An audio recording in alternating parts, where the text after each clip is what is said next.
امام حسین علیہ السلام نے جو خطبہ دیا، مکہ میں خطبہ دیا تھا، یہ خطبہ بھی آپ کی مجلس کا عنوان بن سکتا ہے، اور اس کے اندر جو نکات ہیں جہاں جہاں ہو سکے گا ہم اس کو تھوڑا سا، جتنا وقت ہوگا اتنا تھوڑا سا اس کو وسعت دیں گے کہ آپ ان نکات کو کس طرح بیان کر سکتے ہیں۔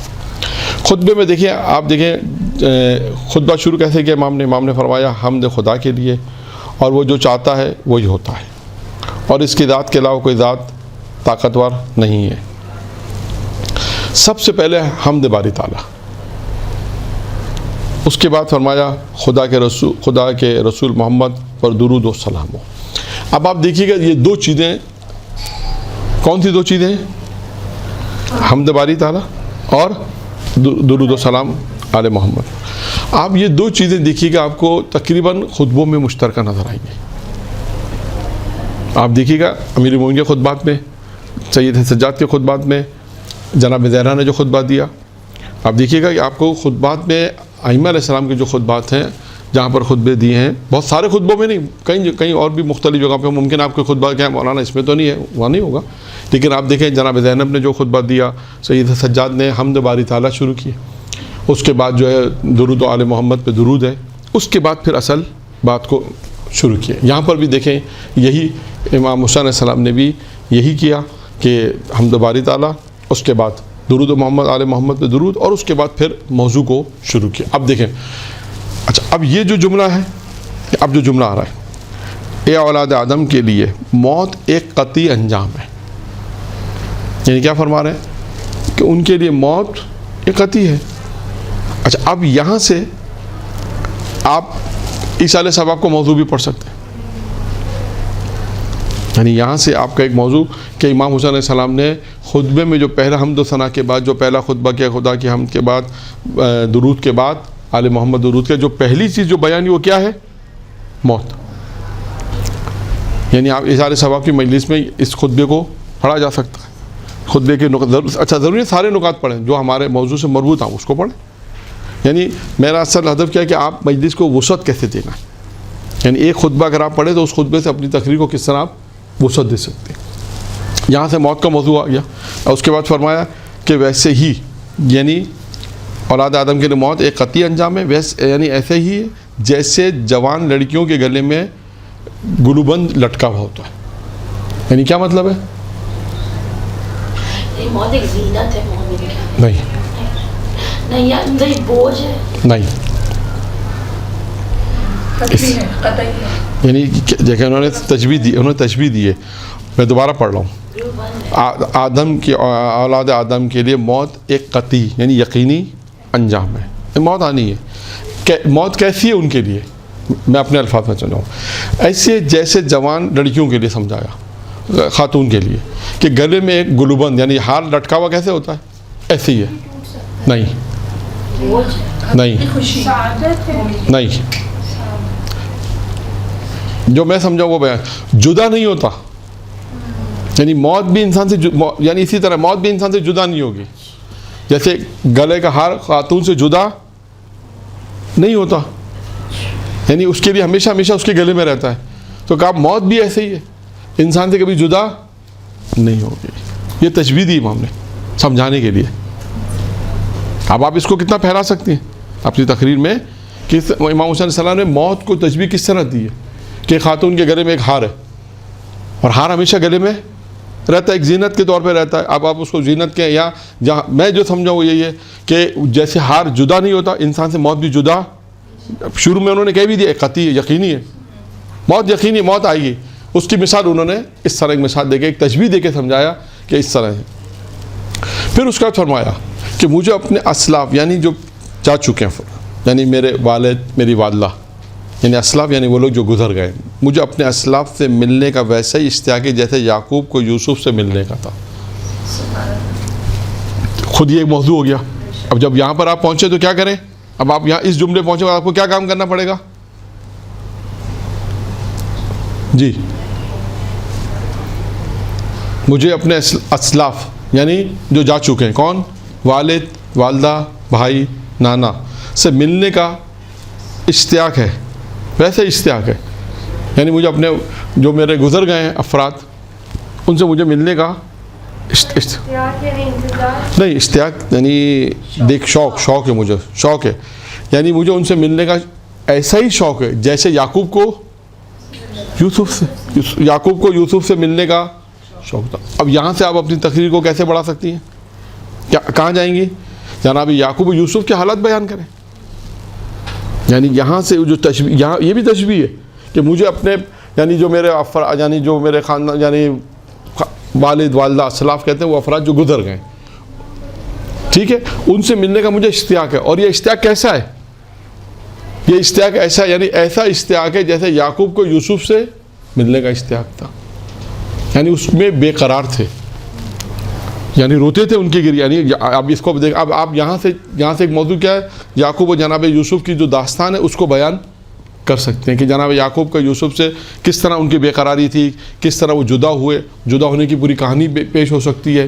फिर उसके बाद वो किस तरह उनके याद में रोते थे, किस तरह उनकी जुदाई में रोते थे, जबकि वो नबी थे और उसके बावजूद भी वो अपने बेटे से मिलने के में बहुत ज़्यादा इश्तियाक था, मिलने का बेपनाह बेकरारी थी जिसे हम कह सकते हैं, ठीक है ना। तो अब यहाँ से ये मौजू थोड़ा वहाँ पर भी जा सकता है। ये देखिए इमाम सल्लम मक्का से जब चल रहे, जब खुतबा दे रहे हैं, इन खुतबे में ये सारी चीज़ें बयान फरमा रहे हैं। फिर फरमाते हैं एक मुकर्ररा शुदा ज़मीन पर मेरी कत्लगाह है, एक मुकर्ररा शुदा ज़मीन पर मेरी कत्लगाह के तौर पर मुअय्यन हो चुकी है जिस तक मैं पहुँच जाऊँगा। यह है 5वां जुमला। यानी इमाम क्या फरमा रहे हैं कि ये एक खुदावंद मुताल ने एक जगह का तायीन शुदा एक कब्र है, एक मकाम है कि जहाँ पर मेरी कब्र बनेगी और मैं वहाँ पर पहुँच जाऊँगा। वो जगह भी तायीन शुदा जगह है जो मेरी कत्लगाह होगी और मैं वहाँ पर पहुँच जाऊँगा। अब यहाँ से आप अपने एक मौजू को फिर मैं आपको बताऊँ, यहाँ से मौजू कैसे बढ़ेगा। अगर आपको मजलिस देखें, खुतबा है ना, इस खुतबे को आपको मैंने साथ साथ आपको ये भी बताना है कि इस खुतबे में कहाँ है कि आप अपनी मजलिस को वुसअत दे सकते हैं। करबला का बैकग्राउंड आ सकता है, हाँ, इब्राहीम अलैहिस्सलाम के ज़माने से ये करबला का बैकग्राउंड आ सकता और हर पैगंबर का वहाँ पर हाँ, आए, हाँ, तो इस तरीके से हाँ, ज़मीन की फजीलत आ सकती है। आप ये कर, आप इस जुमले से आप ज़मीन करबला पे जाएं, ज़मीन करबला की फजीलत, अम्बिया का गुज़रना, अमीरुल मोमिनीन का वहाँ पे गुज़रना, गिरिया करना, सारी चीज़ें ना वो। फिर उसके बाद अगर आपको मौका मिले तो किताब है मैं ख्याल समरतुल हयात में है या मिलेगा आपको खसाइसुल हुसैनिया में, जहाँ तक मुझे याद है खसाइसुल हुसैनिया में मिलेगा। 2 जल्दी किताब है इमाम हुसैन की जिसमें खुसूसियात बयान की गई है। ज़मीन करबला और ज़मीन काबा की गुफ्तगू, कंपैरिजन वो गुफ्तगू है, अगर आपको मिल जाए तो वो भी पढ़ी जा सकती है। ये शुस्तरी साहब की है ना, हाँ, खसाइसुल हुसैन, इमाम हुसैन साहब की खुसूसियत जिसके अंदर खसाइसुल हुसैनिया है, जाने पर उसी में मिलेगा आपको। तो अब क्योंकि देखें तकरीर जो लोग, क्योंकि आप मजलिस से पढ़ती, इससे मैं आपको जगह जगह पे रोक के बता रहा हूँ, क्योंकि असल चीज़ क्या है कि आपको मजलिस बढ़ाना आनी चाहिए। वो कौन से नुकात है जहाँ से हम अपनी मजलिस को बढ़ा सकते हैं, आगे बढ़ा सकते हैं, ये वो नुकात है जहाँ से आप अपनी मजलिस में वसअत पैदा कर सकते हैं। अब ज़मीन करबला का जिक्र आया तो यहाँ से ज़मीन करबला का बैकग्राउंड बयान किया जा सकता है, वहाँ ज़मीन करबला की जो फजीलत है, खाक करबला के जो फ़ज़ाइल है, करबला की जो फजीलत है, वहाँ से एक मौजू को आप बयान कर सकते हैं, ठीक है। फिर उसके बाद गोया मैं देख रहा हूँ कि नवादीस और करबला के दरमियान की ज़मीन में जंगली भेड़िए मेरे बदन के आधा नोच कर टुकड़े टुकड़े कर रहे हैं ताकि वो अपने भूखे पेट भर सकें और अपनी दोज़ों को पुर कर सकें। ये एक पूरा जुमला है। अच्छा, अब यहाँ पर एक जुमला के इमाम फरमा रहे हैं मैं देख रहा हूँ, ये किस चीज़ के तरफ इशारा है? नहीं, अपनी शहादत की तरफ इशारा है और होने वाले जुल्म मैं देख रहा हूँ, और किस चीज़ से इशारा? जो है क्योंकि वो लोग वो देख रहे थे जो छुपे हुए हथियार लेकर नहीं, वो ये नहीं कह रहे, यहाँ पे ये नहीं कह रहे, वो मक्का की बात है जो आप कह रही, वो मक्का के अंदर का वो अलग है। ये इमाम से कह रहे गोया मैं देख रहा हूँ ना, मौला के साथ लोग थे उसमें से भी नहीं, इल्म गैब की बहस कर रहे हैं। یعنی میں دیکھ رہا ہوں علم، اللہ نے مجھے ایک علم دیا ہے، یہاں سے علم غیب کی طرف اشارہ ہے کہ میں جانتا ہوں، میں دیکھ رہا ہوں کہ کیا ہونے والا ہے. پھر کیا میں دیکھ رہا ہوں کہ نوادیس اور کربلا. اچھا یہ نوادیس جو ہے جگہ کا نام ہے، یہ جگہ کا نام، جگہ سے مراد کیا ہے کہ جہاں پر ابھی جناب حر علیہ السلام جہاں پہ دفن ہے نا، اس جگہ کا نام ہے. جو آپ نے تاریخ میں کئی نام پڑھے ہیں. جب امام حسین کربلا پہنچے تھے، زمین کربلا، تو 2-3 نام ہی ہمیں سننے میں آتے ہیں نا. وہاں پوچھا اس زمین کا کیا نام ہے، کیا کہا؟ غازریہ. پھر کیا کہا؟ نینوا. پھر کیا کہا؟ شط الفرات. کسی نے کیا کہا؟ کربلا. یہاں پہ رکے. تو 7 نام میں سے ایک ہے نوادیس. یہ وہ جگہ ہے جہاں پہ جناب حور علیہ السلام کی قبر ہے آج کل. یہ وہ مقام ہے کہتے ہیں. پھر اس کے بعد دیکھیں کربلا کے درمیان میں زمین میں. اچھا پھر یہاں پہ عربی عبارت میں ایک جملہ اور ہے. ہاں یہاں پہ آیا ہے کہ میں، دیکھیے گا کہ میں کیا دیکھ رہا ہوں، کربلا کے درمیان کی زمین میں جنگلی بھیڑیے میرے بدن کے اعضاء کو نوچ کر ٹکڑے ٹکڑے کر رہے ہیں. اور بعض جگہ پہ لکھا کہ میں اپنے ٹکڑوں کو دیکھ رہا ہوں. ایک تو کہ میرے ٹکڑے کر رہے ہیں اپنی اولادوں کو. اور یہاں پہ ایک جملہ اور نوٹ کریں، ایک اور جملہ نوٹ کریں. یہاں پہ انہوں نے تو اردو ترجمے اپنے ٹکڑوں کو بھی ذکر کیا. بعض میں ہے کہ میں اپنی ٹکڑوں کو دیکھ رہا ہوں. تو اپنے ٹکڑوں سے کیا مراد ہے؟ اولاد، اولاد بھائی. اور یہاں سے ایک نقطہ اور نکلے اور سمجھ میں آ رہا ہے. جناب حر کو اپنا ٹکڑا کہا نا. نوادیس کا مطلب کیا ہے؟ عظمت جناب حر علیہ السلام، کہ اس کو بھی اپنا ٹکڑا کہا ہے امام حسین علیہ السلام نے. یہ ایک نقطہ بہت اہم ہے کہ اس مقام پر یعنی ٹھیک ہے. اب اس کے بعد کیا فرمایا کہ میں دیکھ رہا ہوں کہ لوگ میرے ٹکڑے ٹکڑے کر رہے ہیں میرے اور اولاد کے، تاکہ وہ اپنے بھوکے پیٹ کو بھر سکیں اور اپنی دوزخ کو پر کر سکیں. بتائیے یعنی امام ان کا انجام بھی بتا رہے ہیں. امام ان کا انجام بتا رہے ہیں. یعنی یہ پورے علم غیب کی بحث ہے. یعنی امام اللہ نے جو علم دیا ہے اس کے امام بتا رہے ہیں کہ یہ واقعہ اس طرح ہونے والا ہے. یہ لوگ ہیں جو اس طرح کام انجام دیں گے اور اپنی دوزخ کو پر کریں گے. پھر اس کے بعد امام علیہ السلام کتنے جملے ہو گئے؟ 6. اب 7واں آئے گا. ہاں میں نے اس لیے اس کو پوائنٹس کی صورت میں کیا کہ آپ اس کو اگر خطبے کو یاد کرنا چاہیں تو 14 نکات ہیں. اب 14 نکات میں آپ ایک مجلس میں اگر 4 پڑھنا چاہیں 4 نکات لکھ جائیں. 4 نکات 5 نکات آپ نے لکھ کے دیکھے اور آپ کے ذہن میں اس کی تفصیلات ہیں. جیسے میں آپ کو تھوڑے تھوڑے اشارے کر رہا ہوں. اب آپ نے کام کرنا کیا؟ ان اشاروں پہ جا کے تھوڑا کام کرنا ہے. ہر نقطے کے اوپر جہاں جہاں نکات ہیں وہاں سے جا کے تھوڑا سا میٹر تلاش کرنا ہے اور اس کے بعد اس میٹر کو آگے تھوڑا سا بیان کرنا ہے. 7واں کیا ہے؟ جس چیز پر قلم تقدیر چل چکا ہے اس سے فرار ممکن نہیں ہے. یعنی امام فرماتے ہیں کہ جو چیز پروردگار نے لکھ دی ہے. اچھا اب جس چیز پر قلم تقدیر چل چکا ہے اس سے فرار ممکن نہیں ہے. اس کا کیا مطلب ہے؟ ان کی شہادت مقدر ہے. لوہے محفوظ کو اشارہ کرتے ہیں. صحیح ہے. تھوڑی سی ایک مشکل بحث کروں میں آپ سے. پھر ہم دعا کیوں کرتے ہیں؟ یہاں پر آ جائے گا اگر سب کچھ ہوتا ہے ہو چکا اگر ہمیں دعا کیوں؟ نہیں دعا تو الگ بحث ہے. یہ امام حسین السلام کہہ رہے ہیں کہ جو چیز لکھا جا چکا ہے. سوال ہے کہ کیا لکھا جا چکا ہے؟ تاکہ امام اللہ نے لکھ دی تو پھر اس کا مطلب ہے دشمن کو برا کیوں کہتے ہیں؟ سر اس پہ میں مولانا کی تقریر سے بہت خوبصورت بات کہی تھی کہ جیسے جو کلاس کا کمزور بچہ ہوتا ہے اس کو ٹیچر شروع سے بتا رہی ہوتی ہے کہ دیکھو تم پڑھ لو ورنہ فیل ہو جاؤ گے. تمہارا انجام فیل ہونا ہے اگر تمہیں نہیں پڑھا. تو وہ اس کو سمجھا رہی ہوتی ہے لیکن وہ نہیں بات آتا تمہیں فیل ہو جاتا ہے. تو وہ یہ کہہ دے کہ ٹیچر نے تو کہا تھا اس لیے میں فیل ہو گیا. وہ ٹیچر کے کہنے کی وجہ سے فیل نہیں ہوا, وہ اپنے محنت نہ کرنے کی وجہ سے فیل ہوا. ٹھیک ہے, تو یہ کس طرح سے ہے. تو یہ تو نہیں, اس میں ایک بہت آسان میں ایک جملہ آپ کو سمجھا دوں کہ اس میں کیونکہ ہو سکتا ہے کوئی پوچھے اس سے کہ جس چیز پر قلم تقدیر لکھا جا چکا ہے کر لکھ دیا ہے, یہ اگر شہادت لکھی گئی تھی تو ایک آخری جملہ امام حسین کی رضائیت سے تھی. بس یہ آسان جملہ ہے, سب سے آسان سمجھنے کے لیے یہ. اور اس کی وجہ آپ دیکھیے گا آگے گفتگو میں بھی آئے گا کہ امام حسین نے کہا تھا میں اپنے نانا سے وعدہ کر چکا, اس وعدے کی وفا کے لیے جا رہا ہوں. یعنی امام حسین اس شہادت پہ ایسا نہیں ہے کہ آپ یہ کوئی یہ کہہ کہ اللہ نے تو لکھ دی تھی کہ یہ ہونا, نہیں, یہ نہیں ہے, یہ جبر لازم آئے گا. اس لیے اس کو जबर लाजिम आएगा। इसलिए इसको समझाना है कि ये जो शहादत इमाम हुसैन सलाम जो हम कहेंगे लिखी जा चुकी थी, इसका मतलब है कि इमाम हुसैन सलाम शहादत पर राज़ी थे ये, इसलिए जबर अब जबर नहीं होगा।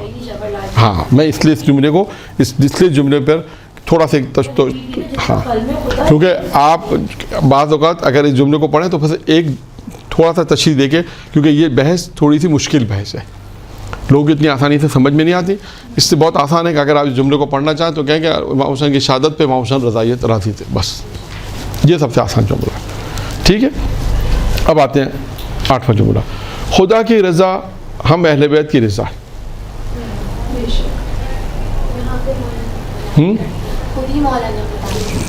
खुद ही मौलाना ने कहा क्या, खुदा की रज़ा हम अहले बैत की रज़ा।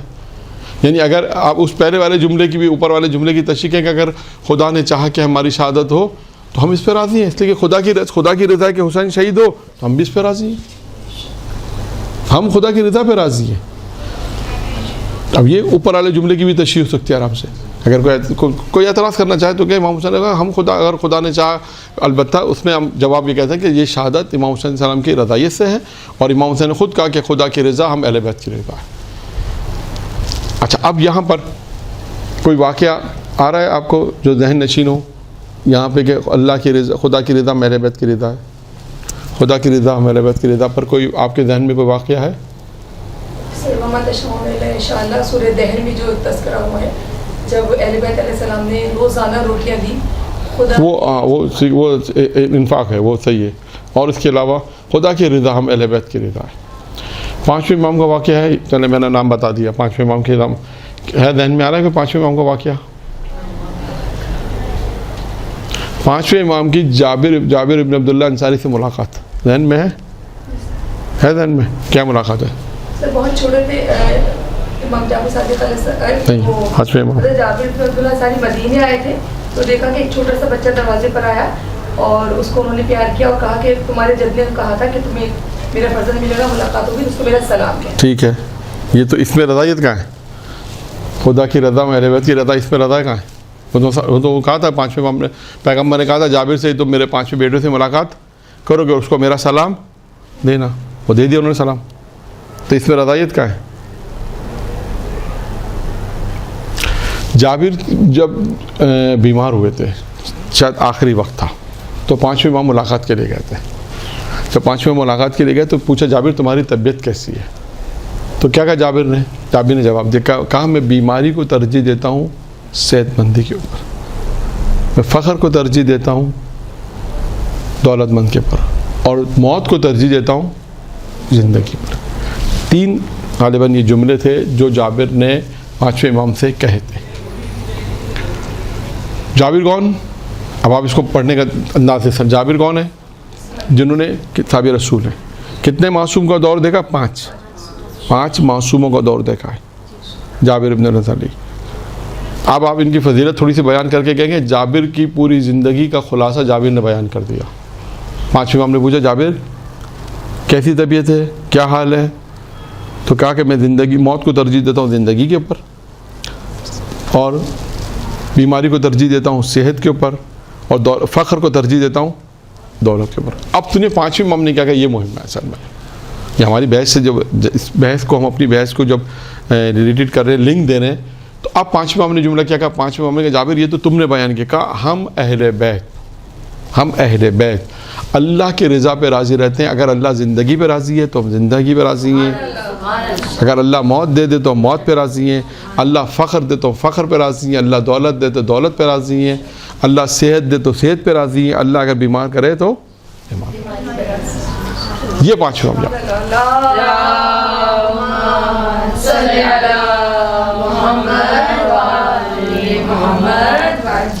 तो अब आपको क्या करना है यहाँ पर?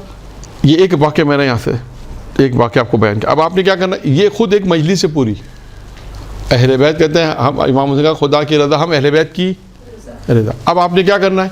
इस एक जुमले के ऊपर पूरी एक मजलिस बनानी है।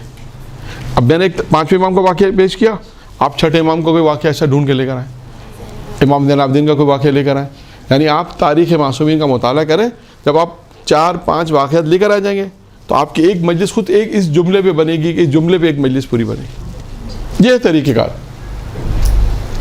मजलिस। फिर आप देखें ना, अब इसमें बीमारी, अब पाँचवें इमाम ने जो मौरूद बयान किए, इसी तरह आप पैगंबर ने कई मकाम पे क्या, इमाम हुसैन ने किसी मकाम पे, ख़ुद इमाम हुसैन ने आखिर जुमला खुद इमाम हुसैन ने कहा कि हम अहले बैत के जानिए, या हम अब जनाब ज़ैनब का जुमला लेकर आए, मारे था हमने कुछ सिवाय अल्लाह के, हमने कुछ नहीं देखा सिवाय अच्छाई के, अल्लाह कुछ नहीं पाया। हालांकि तकलीफ़ें थी, परेशानी थी, क्योंकि अल्लाह राज़ी तो कहा ज़ैनब राज़ी, कहा कि खुदा राज़ी है इसके ऊपर, तो जनाब ज़ैनब ने कहा हम भी इस पर राज़ी, हमने कोई चीज़ नहीं देखी सिवाय अच्छाई के। तो अब क्या चीज़ है, अब आपने क्या काम कर, इस एक जुमले को, फिर कुरान की आयत भी ले आइए इसके साथ साथ, आइम्मा के वाक़यात लाइए, एक दो आयत भी लेकर आ जाइए, फिर एक दो कौल मासूम भी साथ लेकर आइए कि जो अल्लाह की रज़ा पे राज़ी रहता है उसका क्या अजर सवाब है, जो अल्लाह की रज़ा पे अजर रहता है इसका, जो अल्लाह की रज़ा पे अहले बैत हैं हम राज़ी हैं, अगर कोई अल्लाह की रज़ा पे राज़ी है तो उसका अजर सवाब लाएँ, उसके वाक़यात लेकर आएँ। अब कितने वाक़यात आपको और भी बहुत से मिल जाएंगे मासूमीन के लेकर आएँ, उसके बाद आयत कुरानी और आपकी मजलिस इख्तिताम हो जाए। तो इमाम हुसैन अलैहिस्सलाम के इस खुतबे से हम कितने वसअत। अच्छा और आगे आइए, 9, हम इसकी जानिब से आने वाली मुसीबतों पर सब्र करते हैं। ये वही है करबला। इमाम हुसैन क्या कह रहे हैं, इमाम हुसैन फरमा रहे हैं कि खुतबे में फरमा रहे हैं कि हम उसकी जानिब से आने वाली मुसीबतों पर सब्र करते हैं। फिर यहाँ पर भी वही है कि आप जितने भी वाक़यात आइम्मा अलैहिस्सलाम की जो परेशानी आई है, 5वें इमाम, 6ठे इमाम, 7वें इमाम, इमाम मूसा काज़िम अलैहिस्सलाम के वाक़यात को बयान करें कि इमाम मूसा कहा कि जो भी मुसीबतें आइम्मा पर आई हैं, आइम्मा अलैहिस्सलाम ने सब्र किया, किसी ने बदअखलाक़ी की उस पर भी सब्र किया। और यहाँ पे मुसीबत का जिक्र है, कोई भी अगर कोई मुसीबत आई है आइम्मा मासूम अलैहिस्सलाम पर, तो इमाम ने फरमाया कि हम उस अल्लाह के साथ आने वाली मुसीबत पर सब्र करते हैं। अब यहाँ इसके भी वाक़यात आप बयान कर सकते हैं। फिर फरमाया वो अल्लाह वो हमें साबिरीन के अजर से नवाजेगा, यानी और वो यानी अल्लाह हमें साबिरीन के अजर से नवाजेगा, यानी हम जब ये तमाम काम कर लेंगे तो अल्लाह हमें क्या देगा, सब्र करने वाले को जो अर्जुन सवाब है का खुदा हमें वो देगा अजर। यहाँ पर आप अजर सवाब की बहस से लेकर आ सकते हैं, यहाँ से गुफ्तगू को थोड़ा फैला सकते हैं। हर एक जुमला ऐसा है कि जिस पर आप जो है ना गुफ्तगू को वो सद दे सकते हैं। अब आप सवाब की बहस करें, परवरदिगार आलम सवाब देता है, अजर सवाब खुदा के लिए, और इमाम ने फरमाया इसका मतलब है कि रोज़ क़यामत में हमें इसका सवाब परवरदिगार इसका अजर और सवाब हमें देगा अगर हम अल्लाह की रज़ा पे राज़ी हैं, हम उसकी जानिब से आने वाली मुसीबतों पर सब्र करते हैं, और हम साबिरीन, अल्लाह हमें जो है साबिरीन का अजर व सवाब अता करेगा। कितने हो गए, 10, ये 10वां था, ठीक है। 11वां पॉइंट, 11वें में ये फरमाते हैं रसूल खुदा का पारातन इनसे जुदा नहीं होगा, यानी हम कौन है, रसूल खुदा के पारातन है। फरमा रसूल खुदा का पारातन इनसे जुदा नहीं होगा और बहश में इनसे जा मिलेगा, यानी हम रसूल खुदा से जुदा। यहाँ पे कौन सी हदीस आएगी, नहीं, इन्नी हुसैन मिन्नी हुसैन, यहाँ पे ये हदीस आएगी, और भी दूसरी हदीस है उसको भी आप मिला सकती हैं। और ये पैगाम ये ख़ुद इमाम हुसैन फरमा रहे हैं। और यहाँ पर आप वो तमाम रवायत जो इमाम या रसूल खुदा ने इमाम हुसैन के लिए कही हैं, उन रवायतों का इस्तेफ़ादा हुसैन तो इसको एलैबोरेट कर सकते हैं कि औलाद तो उनकी होती है, लेकिन हम औलाद तो ये नॉन रसूल ने बताया था कि जितनी मैं हुसैन से मोहब्बत करता हूँ हुसैन भी मुझसे उतनी ही मोहब्बत करता है। लेकिन एलैबोरेट कर सकते हैं, लेकिन ये जुमला यानी आसान नहीं है एलैबोरेट करना, ये मैं बता रहा हूँ। आप इस जुमले में खुतबा को सुने, खुतबा ने इसकी तशरीह की, बाद लोगों ने अब मुख्तलिफ तशरीह की, कोई ज़रूरी नहीं कोई कहे कि ये तशरीह यही आखिर है, नहीं ऐसा नहीं है, बहुत से लोगों ने इसकी तशरीह की हैं। इसकी एक तशरीह मैं बहुत मुख्तसर बता दूँ जो एक ख़तीब ने कौम में पढ़ी थी, वो ये थी कि जब मुझसे और मैं हुसैन से हूँ कि जब पैगम्बर इस्लाम जब इस्लाम लेकर आया, जब उस वक्त कुफ़ार मक्का थे और सारी चीज़ें थी, तो अल्लाह के रसूल बहुत सख्तियों में सख्त था और इस्लाम लेकर आए, इस्लाम की दावत दी लोगों को, फिर लोगों तकलीफ़ में आए, लोगों शहीद मुसलमान नहीं हो रहे थे, फिर लोगों को शहीद किया जा रहा था, यानी एक बहुत मुश्किल मरहला था जब पैगम्बर इस्लाम ने दावत जो रशी रखे, फिर अमूम पहला 3 साल मख्फी दावत, 3 साल मख्फी थी, फिर बाद में अमूमी दावत थी। तो कहा कि हालात उस वक्त बहुत मुश्किल थे, कब बिल्कुल हुसैन मुझसे है, हुसैन जब दीन पे जब बुरा बात पड़ा तो इमाम हुसैन ने भी इसी तरह काम किया, कहा हुसैन मुझसे मैं हुसैन से हूँ। جب دین کے لیے جو حرام محمدی کو حرام کیا جا رہا تھا، حرام کو حرام کیا جا رہا تھا، حلال کو حرام کیا جا رہا تھا، تو امام حسین علیہ السلام کھڑے ہوئے، اور وہی صورتحال تھی جو رسول خدا کی صورتحال تھی. جس طرح رسول خدا نے دین اسلام کو پھیلایا، کیا پیغمبر کیا امام حسین نے بھی اسی طرح دین کو بچایا. یہ تشریح دیا اس جملے کی. اب لوگوں نے کی تشریح، آپ دیکھیں، اگر اور بھی مطالعہ کریں اور بھی جو ہے اس کو مطالعہ کریں اور دیکھیں خطبہ نے اس کے اوپر، اس جملے پر کیا کیا. پھر اس کے بعد یہاں پر فرمایا کہ رسول خدا کا پارا تھا ان سے جدا نہیں ہوگا اور بحث میں ہم سے جا ملیں گے، اور جنت کا ذکر. دیکھیں یہاں پر بحث کا ذکر کیا، کیوں کہ اللہ کی راہ میں قربانی دی، اللہ کی راہ میں جہاد کیا جیسا خدا نے چاہا، اللہ کی رضا پہ راضی رہے. تو یہاں پہ بحث کا ذکر ہے. وہاں پہ جملہ نمبر 6 میں کیا تھا؟ جہنم کا ذکر ہے کہ وہ دشمن جو امام حسین جو دشمن ہے، کیا کہ وہ اپنی دوزخ کو بھر رہے ہیں. یعنی فرمایا کہ جو اللہ کے جو امامت کو، جو امام کو قتل کرے گا وہ جہنم میں جائے گا. اس کا مطلب یہ ہو گیا امام حسین نے لوگوں کو یہ بھی بتایا کہ اگر تم ہمارے ساتھ رہو، ہمارے راستے پہ رہو گے، آگے آ رہا ہے، آگے آ رہا ہے، وہی ہے، وہ بھی اس کا جملہ بھی ایک آگے آ رہا ہے. اور یہی ہے کہ جو بھی امام حسین کے ساتھ ہے وہ بحث میں، بحث میں. یعنی اس سے امام حسین نے یہ بھی بیان کیا کہ آخرت میں بحث ہے. خدا نہ خاصا لوگ اس بات کے منکر ہیں کہ آخرت میں کیا ملے گا، نہیں، امام حسین کے ساتھ جو ہوگا وہ بحث میں. پھر امام نے فرمایا وہ ان کی آنکھوں کی روشنی کا باعث ہے. کون؟ یعنی پیغام کا ہم، یعنی یعنی امام نے کہا کہ ہم جو ہیں وہ رسول خدا کی آنکھوں کی روشنی کا باعث ہے اور ان کے وعدے کے وفا ہونے کا سبب ہے. اپنی فضیلت دو چیزیں بیان کی اس میں. کیا فرمایا کہ وہ یعنی ان کی آنکھوں، یعنی وہ سے مراد رسول خدا کا، ہم ان کی آنکھوں کی روشنی کا باعث ہیں. یعنی رسول خدا کی آنکھیں اگر روشن ہوتی ہیں تو ہماری وجہ سے، جب رسول خدا ہمیں دیکھتے ہیں تو ان کی آنکھیں روشن ہو جاتی ہیں، اور ان کے وعدے وفا ہونے کا سبب بھی بنے گا. یعنی تمام امام حسین السلام کون ہے؟ دو چیزیں بیان کی. پیغمبر کا جو وعدہ کیا تھا پیغمبر نے، اس وعدے کو پورا کیا امام حسین علیہ السلام نے. اور آنکھوں کی ٹھنڈک بھی جو ہے وہ امام حسین علیہ السلام ہے. ٹھیک ہے. پھر اس کے بعد فرمایا کہ جو کوئی بھی ہماری راہ میں قربانی اور فداکاری کے لیے تیار ہے. اب یہ جملہ جو آپ نے فرمایا، امام نے کیا فرمایا؟ جو کوئی بھی ہماری راہ میں قربانی اور فداکاری کے لیے تیار ہے. ایک جملہ ختم ہو گیا. اور خود کو موت کے لیے تیار کر چکا ہے. وہ اس سفر میں ہمارے ساتھ چلے. یعنی امام حسین نے بالکل اختتام کر دیا، اینڈ کر دیا. جو کوئی بھی ہماری راہ میں قربانی کے لیے فداکاری کے لیے تیار ہے. یعنی امام حسین نے کہا کہ جو کوئی بھی، یعنی جو کوئی بھی خطبہ دے، جو کوئی بھی اگر فداکاری ہمارے یعنی ہماری راہ میں فداکاری ہمارے ساتھ چلنا چاہتا ہے، ہماری راہ میں قربانی اور فداکاری کے لیے تیار ہے، وہ ہمارے ساتھ چلے. اور وہ خود کو موت کے لیے تیار کر چکا. اس کو یعنی یہ نہ سوچے کہ ہمارے ساتھ جانے کا جان بچے گی، بلکہ امام نے بالکل یہاں پہ بھی موت کا ذکر کیا کہ جو ہمارے ساتھ جائے گا وہ یقینی موت اسے ملے گی. اگر کوئی ہماری راہ میں قربانی کا اور ہمارے ساتھ جانے کے فداکاری کے لیے تیار ہے، اور یہ ایک کام دوسرا کیا ہے، وہ خود کو موت کے لیے تیار کر چکا ہے، تو وہ اس سفر میں ہمارے ساتھ چلے، باقی نہ چلے. مثلا باقی نہ چلے.